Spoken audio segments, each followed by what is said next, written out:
PT Utama Karya dengan pihak termohon dari instansi Dinas Pekerjaan Umum dengan pembagian peran Ersat Rahmadi sebagai arbiter, Oval Cairadi sebagai pemohon, Muhammad Fadil sebagai termohon, Sheila Wahdania sebagai ahli pemohon, Firna Natami Putri sebagai ahli termohon.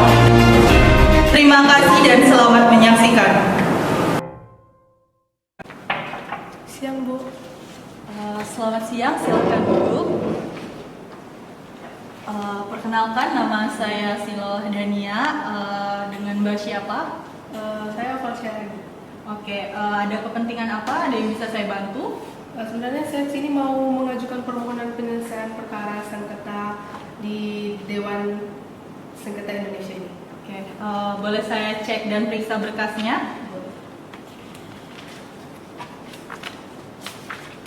Oke, baik. Setelah saya lihat dan periksa berkasnya, sudah memenuhi persyaratan untuk melakukan pendaftaran penyelesaian sengketa di Dewan Sengketa Indonesia. Mbak langsung boleh ke bagian sana untuk melakukan registrasi dan pendaftaran serta pembiayaan. Terima kasih. Selamat datang kembali. Siapa? Yes. Perkenalkan, saya Rahmadi selaku staf register.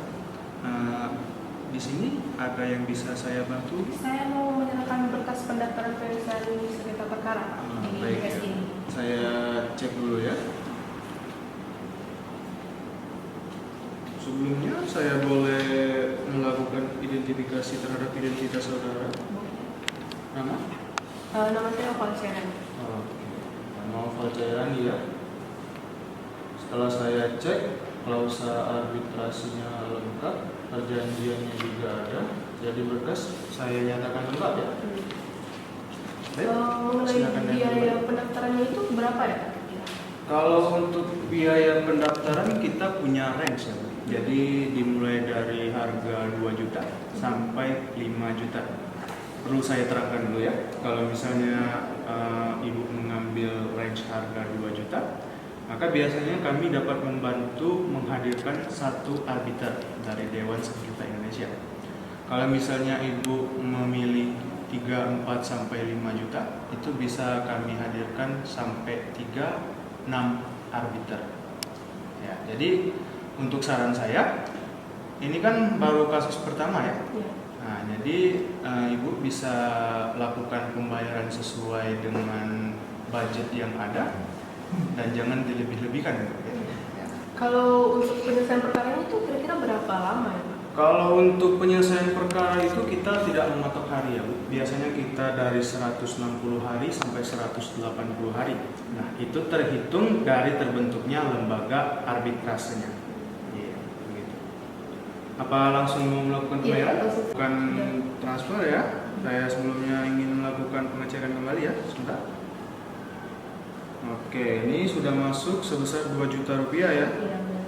Baik, untuk pertemuan berikutnya, karena Ibu telah melakukan pendaftaran, maka untuk pertemuan berikutnya akan saya informasikan kembali dan akan melakukan pembahasan mengenai penentuan arbiternya. Apakah Ibu paham? Paham. Oke, nanti saya hubungi kembali ya. Baik. Terima kasih. Pak. Misi. Baik, selamat pagi Bapak dan Ibu. Silakan duduk. Baiklah, kita menjambung agenda kemarin ya. Kemarin atas nama Ibu Oval Cairadi itu sudah melakukan pendaftaran terhadap perkara arbitrase ini di Dewan Sengketa Indonesia. Untuk selanjutnya kita akan melakukan diskusi mengenai pemilihan arbiter. Nah, sebelumnya dari para pihak yang termohon dan pemohon siapa? Di sini saya pemohon, Pak Cairadi. Saya pihak termohon. Untuk termohon siapa namanya? Muhammad Fadil. Muhammad Fadil ya? Iya. Baik. Sebelumnya dari pihak termohon dan pemohon sudah menentukan arbiternya siapa? Sudah Pak, saya memilih Bapak Ersat Rahmadi SMH sebagai arbiter saya. Untuk Bapak Fadil? Samakan saja dengan pihak pemohon, Pak. Oke, baik ya. Berarti sama-sama Ersat Rahmadi SMH ya? Iya, Pak. Nah, sebentar saya akan melakukan proses terlebih dahulu. Baik, setelah saya melakukan proses ya, Nama untuk arbiternya itu Ersat Rahmadi SHMH dari Dewan Sengketa Indonesia. Dan ini akan saya hubungin kembali kepada Bapak dan Ibu nanti ya, kalau misalnya persiapan sidangnya sudah selesai. Jadi diharapkan pada hari dan tanggal ditentukan setelah saya menghubungin Bapak dan Ibu. Untuk hari ini saya cukupkan ya. Oke, terima kasih. Assalamualaikum warahmatullahi wabarakatuh. Waalaikumsalam warahmatullahi wabarakatuh.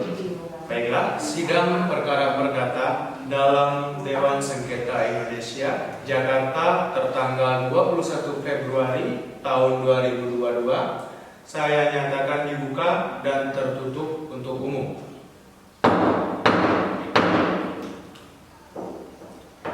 Baik, selanjutnya perkenalkan saya di sini sebagai arbiter Ersat Rahmadi SHMH yang akan membantu penyelesaian sengketa perkara ini yang atas pemohon Ibu Oval Khairani dan Bapak Fadil ya. Sebelumnya saya ingin melakukan identifikasi kembali identitas para hadirin sekalian. Jadi dari pihak pemohon dan termohon bisa maju secara bergantian. Baik. Saya cek dulu ya. Untuk nama saudara ini Oval Khairani. Iya. Saudara memiliki pekerjaan apa? Saya bekerja sebagai kontraktor, Pak. Kontraktor. Sudah berapa lama saudara menggeluti pekerjaan itu? Kurang lebih 15 tahun. 15 tahun. Oke. Terima kasih saudara. Silakan diambil kembali. Untuk pihak Bapak Fadil, silakan maju. Oke. Sebentar ya. Nama Muhammad Fadil. Kelahiran Muko-Muko. Oke. Pekerjaan saudara di sini sebagai apa?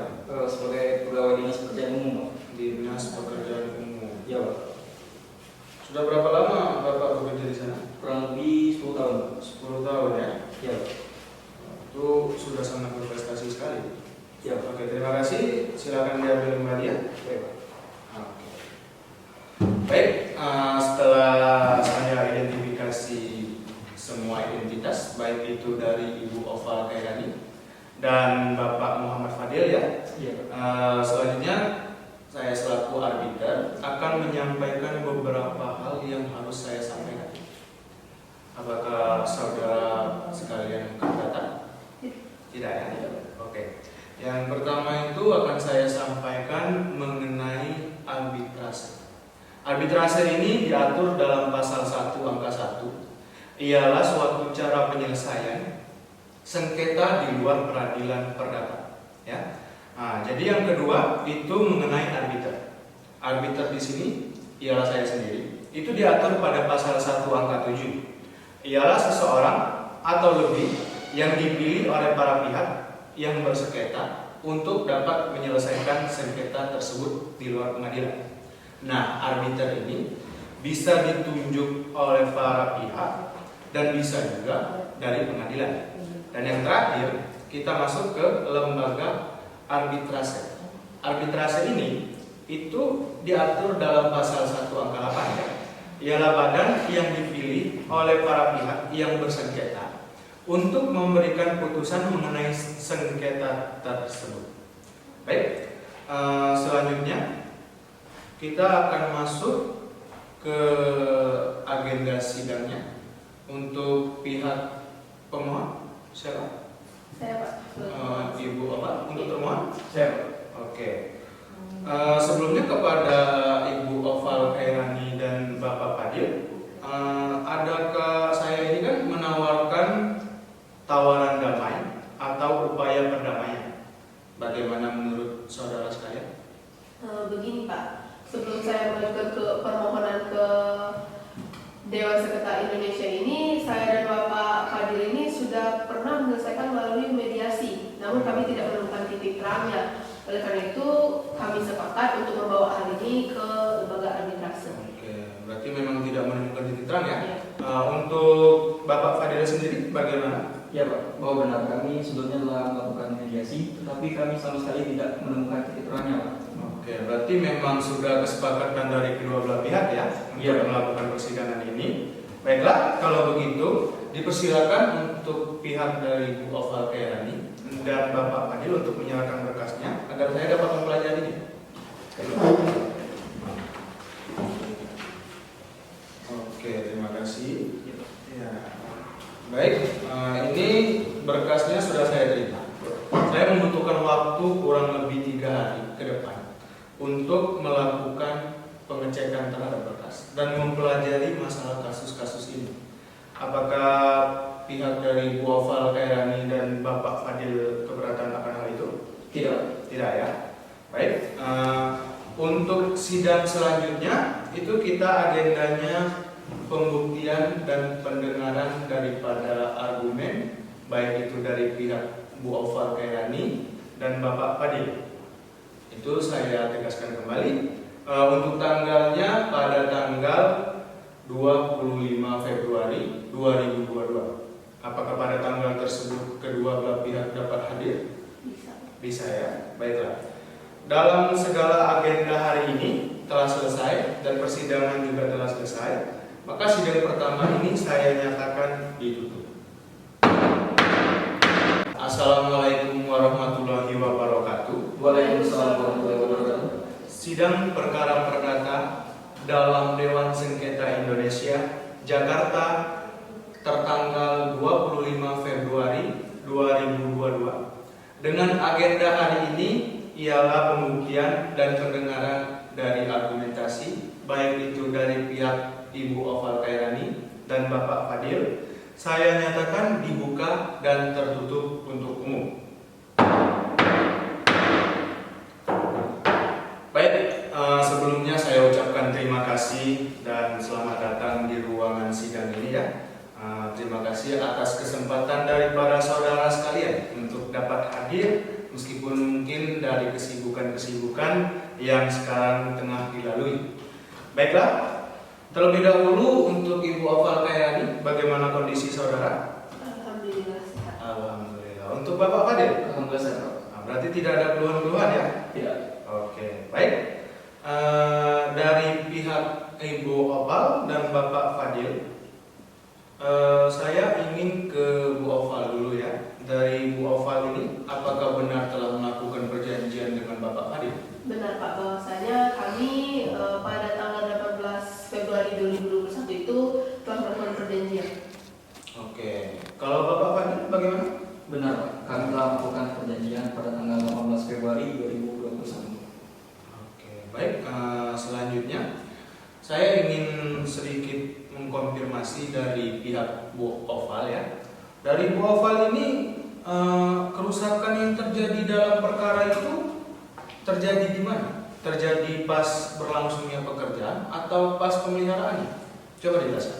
Sebenarnya kalau berdasarkan sertifikat serah terima pertama pada tanggal 18 April tahun 2021 itu yang dilampiri dengan berita acara pemeriksaan fisik pekerjaan 100% tanggal 18 September 2021 dan berita acara pemeriksaan pekerjaan pertama tanggal 12, 13 sama 14 Oktober 2021. Pihak kami telah menyelesaikan pekerjaan sebagaimana yang telah saya dan Bapak Fadil janjikan di awal. Namun memang ketika pekerjaan pemeliharaan ini sedang kami lakukan, ternyata kondisi permukaan jalan itu Pak semakin menunjukkan kerusakan yang dapat dikatakan ini cukup serius dan signifikan. Meskipun pihak kami telah melakukan upaya tahap pemeliharaan dan perbaikan secara baik dan benar.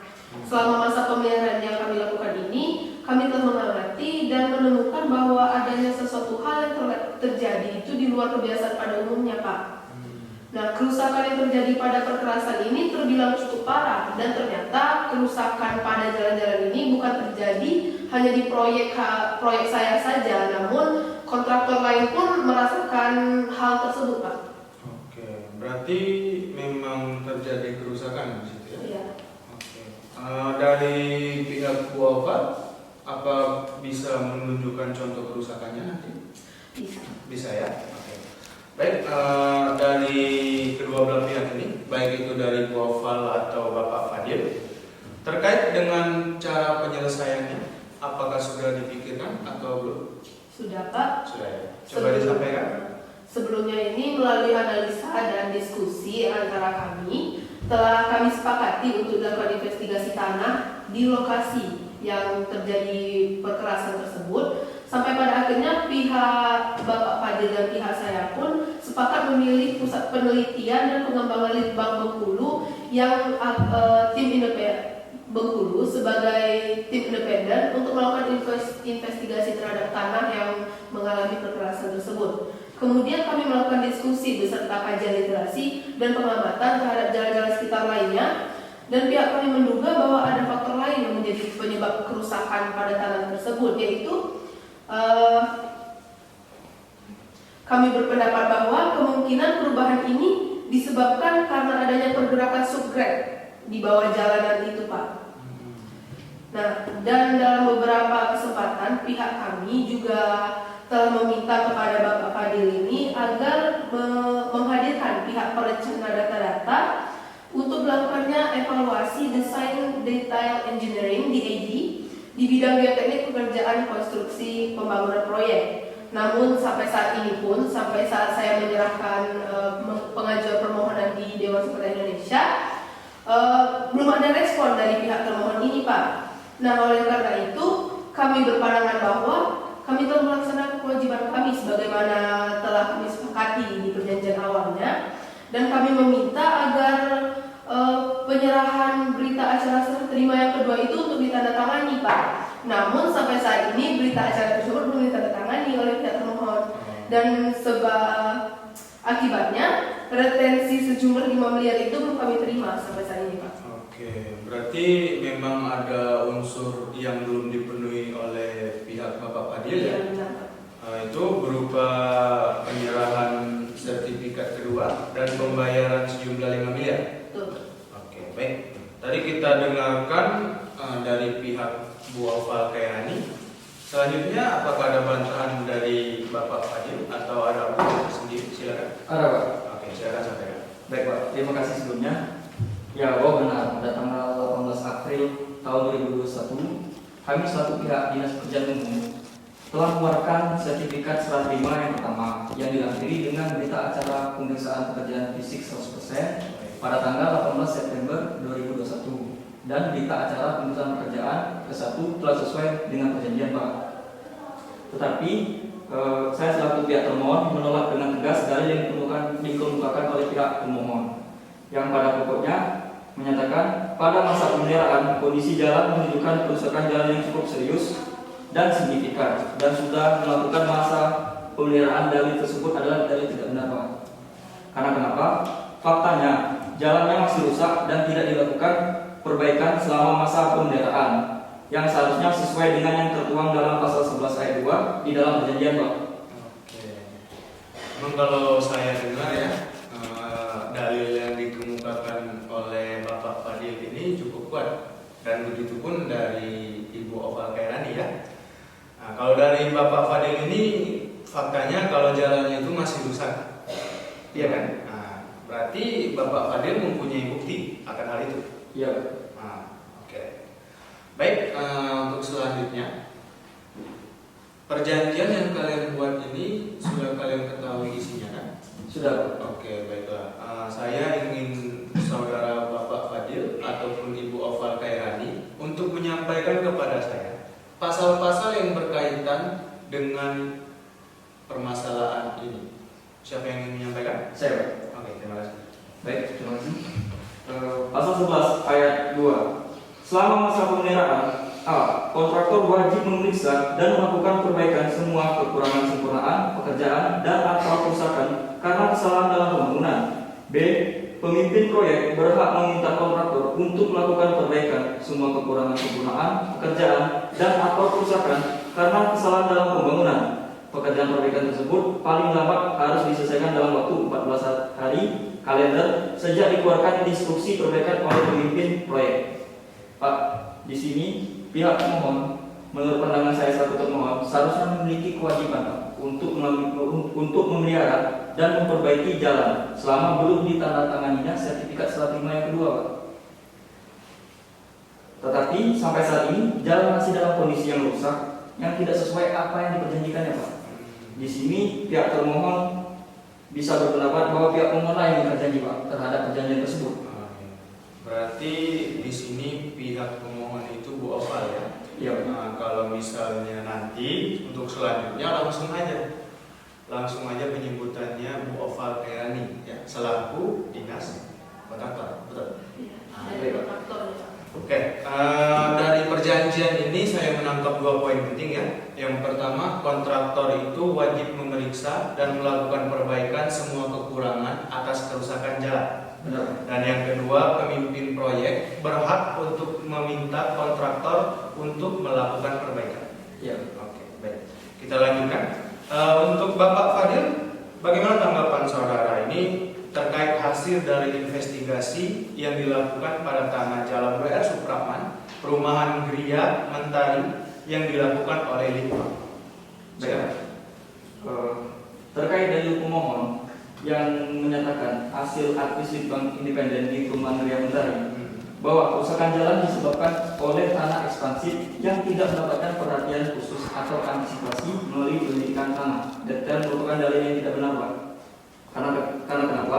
Seharusnya Ibu Opal selaku pemohon sebagai kontraktor, sebagai pihak yang memiliki tanggung jawab, Pak, terhadap proyek telah melakukan penelitian terlebih dulu sebelum pekerjaan dimulai, Pak.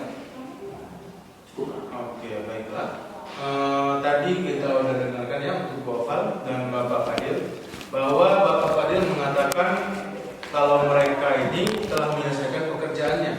Untuk Bu Oval ya, telah menyelesaikan pekerjaannya sesuai dengan perjanjian dan semua pihak ini telah melakukan sesuai dengan apa yang dilakukan.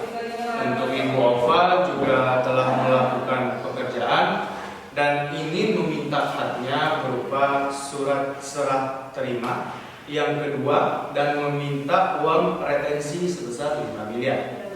Nah, untuk pihak dari Bapak Fadil, itu kan Bapak Fadil ini belum kunjung mengeluarkan sertifikat serah terimanya dan juga pembayarannya. Ya, karena kenapa, Pak?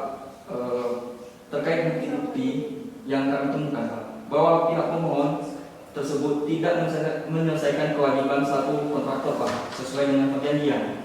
Dan pihak pemohon meminta kepada kami berita acara serah terima yang kedua dan disertai pembayaran retensi sejumlah 5 miliar rupiah, Pak, merupakan dalil yang mengada-ada, Pak, bahwa pihak pemohon tidak sesuai dengan perjanjian terkait masa pemeliharaan. Sehingga oleh karena itu pihak pemohon belum melaksanakan kewajiban yang sesuai perjanjian untuk melaksanakan kewajiban yang sesuai yang diperjanjikannya, Pak. Maka dari itu pihak kami tidak mengeluarkan berita acara sertifikat serah terima yang kedua itu, Pak. Faktanya bahwa pihak kami lah yang dirugikan, Pak. Oke. Kita telah sama-sama mendengarkan argumentasi dari pihak Bu Oval Khairani dan Bapak Fadil. Harusnya dalam persidangan atau pertemuan kali ini baik dari pihak Bapak Fadil dan Ibu Oval Khairani itu seharusnya mendatangkan saksi ahli untuk menunjang pendapat atau argumentasi yang saudara keluarkan. Apakah di sini Bu Oval Khairani memanggil atau mendatangkan ahli? Iya, saya mendatangkan ahli atas nama Ibu Sheila Wahdania dari bidang bioteknik, Pak. Oke, kekhususannya apa? Di bioteknik, Pak. Bioteknik. Oke. Untuk saudara Muhammad Fadil juga menghadirkan saksi ahli? Menghadirkan, Pak. Menghadirkan siapa? Ibu Peta, Pak, selaku ahli dalam hukum perjanjian, Pak. Oke, baik. Karena agenda berikutnya ialah pendengaran daripada saksi ahli. Untuk itu kita panggil secara terpisah atau bergiliran. Dan saya mulai dari ahli dari pihak pemohon, Ibu Oval Khairani. Silakan masuk, ahli pemohon. Baik, silakan dulu. Terima kasih. Baiklah, selamat siang untuk ahli. Siang, Bapak. Sebelum ahli menyampaikan pernyataan dan argumentasinya, terlebih dahulu saya akan mengidentifikasi identitas saudara. Apakah saudara keberatan? Tidak. Baiklah. Nama saudara di sini Sheila Wahdania. Benar. Untuk kekhususan saudara apa? Baiklah, perkenalkan Bapak, nama saya Profesor Dr. Insinyur Selawardhania MS. Saya adalah guru besar Teknik Sipil Kekhususan Geoteknik Fakultas Teknik Universitas Bengkulu yang beralamatkan di Jalan Rafflesia 1, Nusa Indah. Baik, apakah saudara ini memiliki hubungan dengan Pak Fadil? Dengan Ibu Ova? Tidak, Pak. Tidak ya?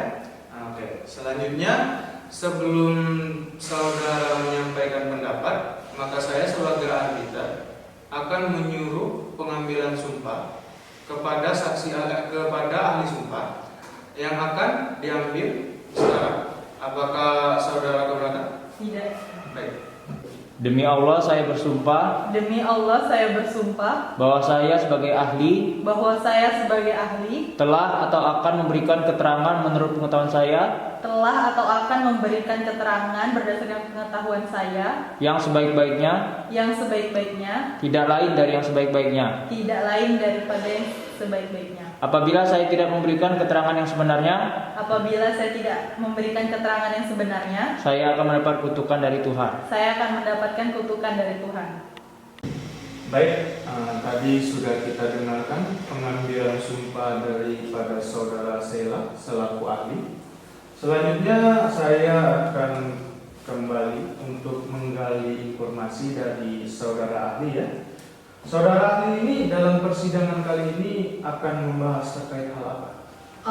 Saya akan membahas mengenai permasalahan yang terjadi pada tanah di atas bangunan konstruksi jalan tersebut, Pak. Oke, saudara Sela selaku ahli, apakah dalam proses pemeliharaan tersebut, menurut keilmuan saudara, jika dikaitkan mengenai hal tersebut, itu apa terjadi kejanggalan atau ketidaksesuaian terkait tanah yang dalam hal ini struktur fondasi dari dasar pembangunan pelebaran jalan tersebut? Baik Bapak, izinkan saya menjawab berdasarkan dengan pengetahuan saya. Begini, memang dalam pembangunan sebuah jalan di atas tanah ekspansif ini cukup beresiko ya Pak, karena tanah ekspansif itu sendiri adalah tanah atau batuan yang kandungan lempungnya memiliki potensi kembang susut akibat perubahan kadar air yang menyebabkan perubahan pada volume tanah. Nah, hal inilah yang menjadi sebab mengapa seringkali jenis tanah ekspansif ini menjadi suatu masalah dalam suatu proyek konstruksi, terutama untuk pekerjaan tanah dasar suatu bangunan. Nah, dengan perubahan volume tanah akibat kadar air yang rendah ini dapat mengakibatkan penurunan pada bangunan di atasnya. Dan apalagi jika penurunannya itu terjadi tidak seragam. Nah, penurunan tersebut dapat terjadi pada masa konstruksi ataupun selama operasional bangunan tersebut. Nah, maka dari itu pada pembangunan jalan W.R. Supratman Perumahan Gria Mentari ini mengalami kerusakan seiring berjalannya dengan waktu. Nah, selain mengalami penurunan akibat kadar air yang tinggi sehingga dapat menyebabkan tanah itu bisa jadi mengembang dan menyebabkan bangunannya itu menjadi terangkat. Tanah ekspansif itu juga sangat beresiko pada konstruksi vertikal seperti dinding penahan tanah dan basement, di mana jika kadar air dalam tanah itu tinggi, maka akan mengurangi kekuatan daya dukung tanah dan sehingga menyebabkan lagi tekanan tanah lateral atau tekanan tanah aktif itu menjadi tinggi yang berakibat pada keruntuhan bangunan penahan tanah. Begitu Pak. Oke, berarti memang tidak dianjurkan untuk membangun baik itu rumah atau jalan di tanah yang ekspansif ya? Benar. Menurut saudara Sela, adakah upaya daripada penanggulangan atau pencegahan lah minimal ya, yang dapat dilakukan jika masalah ini telah terjadi seperti sekarang? Baik Bapak, izin menjawab lagi. Begini, sebenarnya penanganan konstruksi jalan di atas tanah ekspansif ini pada prinsipnya itu adalah untuk menjaga agar perubahan kadar air itu tidak terlalu tinggi atau dengan mengubah sifat tanah lempungnya yang ekspansif itu menjadi tidak ekspansif lagi. Nah, dengan adanya perubahan kadar air yang tidak terlalu tinggi dan perubahan sifat ekspansif tanah pada periode entah itu pada periode musim hujan maupun musim kemarau, maka tidak akan terjadi lagi perubahan volume yang berarti. Nah, metode yang dapat dilakukan ini terbagi ke dalam dua hal, yaitu perencanaan konstruksi jalan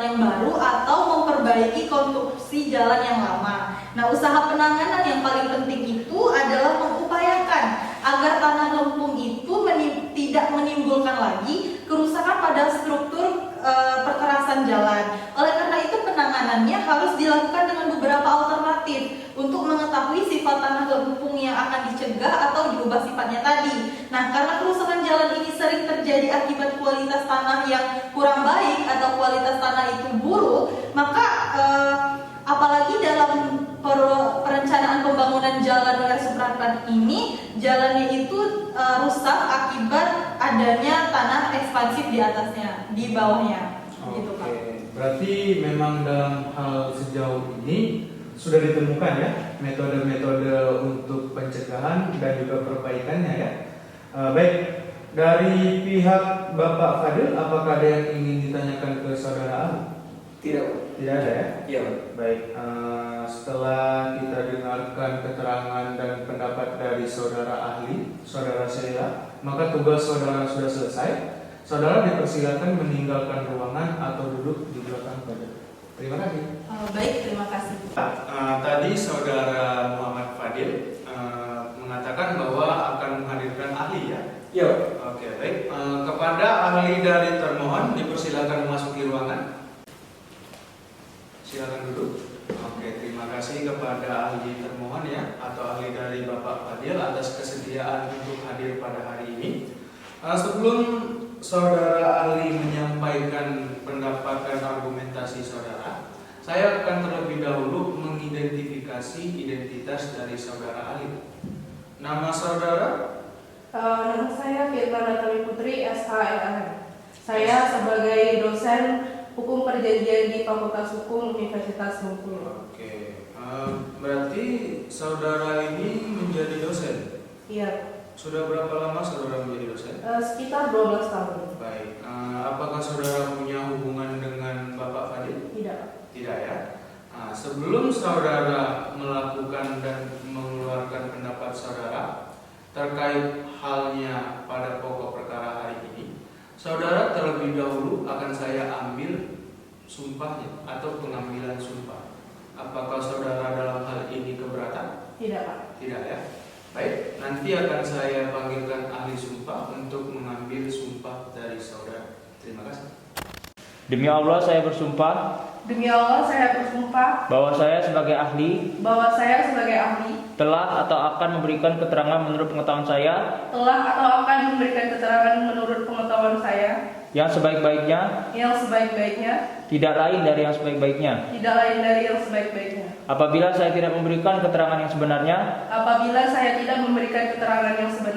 saya akan mendapat kutukan dari Tuhan. Baiklah, tadi sudah kita dengarkan pengambilan sumpah dari saudara ahli atas nama Firman Natali Putri ya. Dalam hal ini, semua perkataan yang saudara keluarkan dari mulut saudara harus bisa saudara pertanggungjawabkan, baik itu di depan hukum ataupun di mata Tuhan yang Maha Esa. Apakah saudara keberatan? Tidak. Tidak ya. Kita akan masuk ke agendanya. Tadi saya sudah mengkonfirmasi bahwa saudara ini adalah dosen dalam bidang hukum perjanjian. Benar. Berarti saudara ahli ini memiliki detail lebih dalam penjelasan mengenai hukum perjanjian. Nah, yang ingin saya ketahui yaitu mengenai informasi terkait dengan wan prestasi. Jadi wan prestasi itu seperti apa dan unsur-unsur yang dapat memenuhi terjadinya suatu wan prestasi dalam suatu perjanjian. Bisakah saudara jelaskan? Baik, Bapak, terima kasih. Jadi di sini sebelumnya saya akan menjelaskan terlebih dahulu mengenai wan prestasi ini sendiri. Jadi saya berpedoman pada buku perjanjian yang sudah dikarang oleh Profesor Subekti, yang mana beliau mengatakan bahwasannya wan prestasi itu ialah keadaan di mana ketika debitur itu tidak dapat melaksanakan prestasinya atau isi dalam perjanjian tersebut, atau ia lalai, alpa ataupun ingkar janji. Wan prestasi ini sendiri kita dapat lihat pengaturannya pada pasal 1243 KUH Perdata, dan juga pada pasal tersebut terdapat unsur-unsur wan prestasi, yang mana yang pertama itu ialah adanya perjanjian yang sah antara kedua belah pihak. Kemudian yang kedua ialah adanya pihak yang melanggar atau tidak melaksanakan isi dari perjanjian tersebut. Kemudian yang ketiga ialah salah satu pihak tersebut sudah dinyatakan lalai namun tetap tidak melaksanakan isi dari perjanjian tersebut. Begitu, Pak. Baiklah, berarti sesuai dengan penjelasan dari Saudara Firna ya, wan prestasi itu ialah ketidakpenuhannya suatu prestasi baik yang dilakukan debitur ya. Dan dalam unsur-unsurnya itu tadi ada 3 unsur ya. Ada perjanjian oleh para pihak, ada pihak yang melanggar, ataupun sudah dinyatakan lalai. Baik, untuk selanjutnya kepada Saudara Firna, tadi Anda menjelaskan bahwasannya wan prestasi itu ialah keadaan di mana debitur ini tidak melakukan wan prestasinya sesuai dengan apa yang dijanjikan. Dan yang menjadi pertanyaan di sini, bagaimana apabila pihak dari debitur ini tidak dapat melaksanakan prestasinya karena alasan force majeure? Oke, baik. Di sini sebelumnya saya akan menjelaskan terlebih dahulu tentang apa itu force majeure atau keadaan memaksa atau biasa juga disebut dengan overmach. Jadi keadaan memaksa ini ialah keadaan di mana posisi debitur itu tidak bisa melaksanakan prestasi atau tidak bisa melaksanakan isi perjanjian yang telah diperjanjikan tersebut karena peristiwa yang terjadi itu di luar kuasanya atau di luar kemampuannya. Jika force majeure itu terjadi, salah satu pihak itu tidak harus membayar ganti rugi atau pihak tersebut tidak harus membayar ganti rugi kepada pihak lain. Force majeure ini sendiri itu juga kita dapat lihat pengaturannya itu pada pasal 1244 dan 1245 KUH Perdata.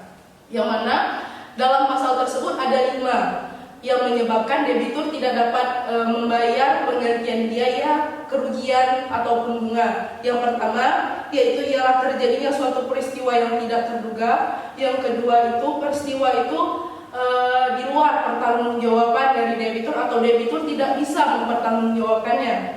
Kemudian yang ketiga ialah peristiwa tersebut di luar kesalahan dari pihak debitur. Kemudian yang keempat, peristiwa itu juga di luar kesalahan dari para pihak, baik itu pihak pertama, pihak kedua ataupun pihak ketiga. Dan yang terakhir itu ialah tidak ada itikat buruk dari pihak debitur. Nah, keadaan overmach ini atau keadaan memaksa ini sendiri itu dibagi menjadi 2 lagi, Bapak.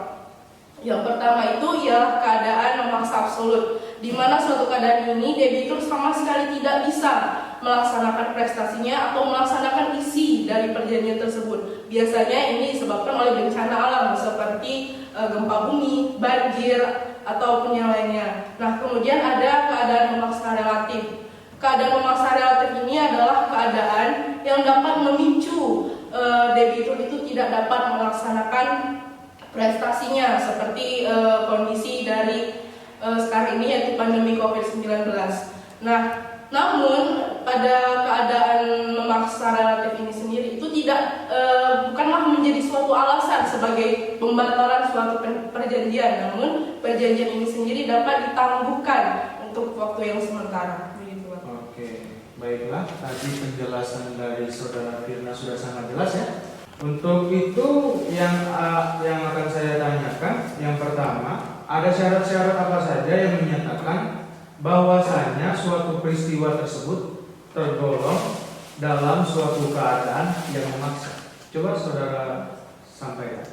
Baik, Bapak, di sini perlu saya tegaskan kembali bahwasanya keadaan memaksa atau force majeure ini sendiri itu tidak serta-merta atau tidak bisa kita putuskan dalam satu pihak saja.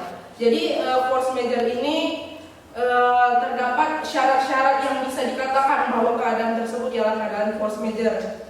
Yang pertama itu ialah tidak terpenuhnya prestasi yang disebabkan oleh peristiwa yang membinasakan atau memusnahkan objek dari perjanjian tersebut. Kemudian yang kedua ialah peristiwa tersebut terjadi di luar kuasa oleh dari pihak-pihak yang berkaitan. Kemudian yang ketiga itu ialah peristiwa tersebut itu tidak dapat diprediksi atau tidak dapat dilihat sebelumnya oleh para pihak yang terkait. Begitu Bapak. Baiklah, telah kita dengarkan ya tadi argumentasi dan pendapat dari saudara ahli atas nama Firna Natali Putri.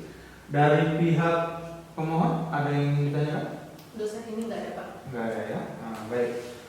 Karena tugas saudara ahli sudah selesai, dipersilakan saudara meninggalkan ruangan persidangan ini atau duduk di barisan belakang podium. Terima kasih. Oke, baik. Tadi kita sudah dengarkan ya pendapat daripada pihak Bu Oval Khairani dan Bapak Fadil serta saksi dari pihak pemohon dan termohon. Untuk itu dalam agenda ini saya rasa cukup. Nanti akan saya lakukan pemanggilan kembali kepada pihak daripada Bu Oval dan Bapak Fadil terkait dengan sidang ketiga, yaitu sidang pembacaan putusan. Dalam hal ini akan saya beritahukan untuk tanggalnya, yaitu tanggal 28 Februari 2022. Apakah pada tanggal tersebut semua pihak dapat hadir? Bisa Pak? Bisa ya. Untuk itu sebelum saya tutup sidang ini, apakah ada yang ingin ditanyakan? Tidak ada. Dari pihak Bapak? Tidak ada. Baik, karena semua agenda persidangan pada hari ini telah selesai dan kita menjalani sidang ini dengan penuh semangat dan rasa yang sangat baik, maka sidang ini saya nyatakan ditutup. Assalamualaikum warahmatullahi wabarakatuh. Waalaikumsalam warahmatullahi wabarakatuh. Sidang perkara perdata dalam sengketa Dewan Sengketa Indonesia Jakarta tertanggal 28 Februari 2022 dinyatakan dibuka dan tertutup untuk umum. Baik, sebelumnya saya ucapkan terima kasih kepada para hadirin, yaitu Bu Oval Khairani selaku pemohon dan Bapak Fadil selaku termohon. Pada hari ini agenda kita merupakan sidang terakhir, yaitu sidang pembacaan putusan. Diharapkan untuk para pihak mendengar secara baik-baik apa yang akan saya sampaikan. Baiklah, berdasarkan daripada hasil pembuktian dan pemeriksaan yang saya lakukan terhadap perkara Wan Prestasi yang dilakukan antara PT Hutama Karya yang dalam hal ini diwakili oleh Bu Oval Khairani sebagai pihak pemohon dan juga antara Dinas PU yang dalam hal ini diwakili oleh Bapak Fadil sebagai termohon. Dengan ini Majelis Hakim Arbiter pada tanggal 28 Februari tahun 2022 memutuskan untuk pada poin pertama bahwa pihak pemohon harus memperbaiki jalan tersebut selama masa pemeliharaan berlangsung yang diawasi secara langsung oleh Dinas Pekerjaan Umum. Yang pada poin kedua, bahwa pihak termohon wajib mengeluarkan berita acara serah terima pada tahap kedua yang sudah ditandatangani oleh pihak termohon sendiri apabila perbaikan jalan telah selesai atau sudah rampung 100%. Pada poin ketiga, pihak termohon harus membayar senilai 4 miliar rupiah kepada pihak daripada pemohon apabila perbaikan jalan sudah dilaksanakan. Poin terakhir ialah poin keempat, bahwa apabila dalam tempo tertentu paling lambat 3 bulan para pihak tidak melakukan tugasnya sesuai yang tertuang pada perjanjian dan yang saya putuskan sebagaimana tadi di atas, maka dalam hal ini permohonan eksekusi dapat diajukan kepada pengadilan negeri.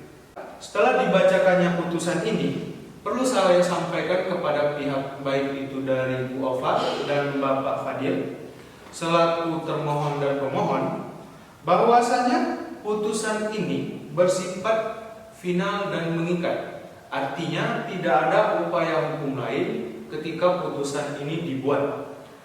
Untuk itu, sebelum saya menutup sidang pada hari ini, apakah ada yang ingin disampaikan baik daripada pihak Bu Alfa, dari pihak dari Bapak Fadil? Tidak ada, Pak. Tidak ada ya? Iya. Bagaimana semua saudara, kita sepakat? Sepakat ya? Baik, dengan demikian maka dapat saya simpulkan bahwa adanya kesepakatan yang tercipta daripada pihak pemohon, dalam hal ini Bu Afal Khairani, dan pihak termohon, dalam hal ini Bapak Fadil. Maka akan saya buatkan sertifikat dan akte perdamaian yang akan saya kirimkan ke alamat saudara masing-masing dan akan dikirimkan selambat-lambatnya 7 hari dari pembacaan putusan hari ini. Baik, terima kasih sebelumnya. Semua agenda pada persidangan hari ini telah kita laksanakan dengan baik. Semoga kita diberkahi dengan lindungan karunia daripada Tuhan Yang Maha Esa. Maka hari ini sidang pembacaan putusan sekaligus sidang terakhir saya nyatakan selesai dan ditutup.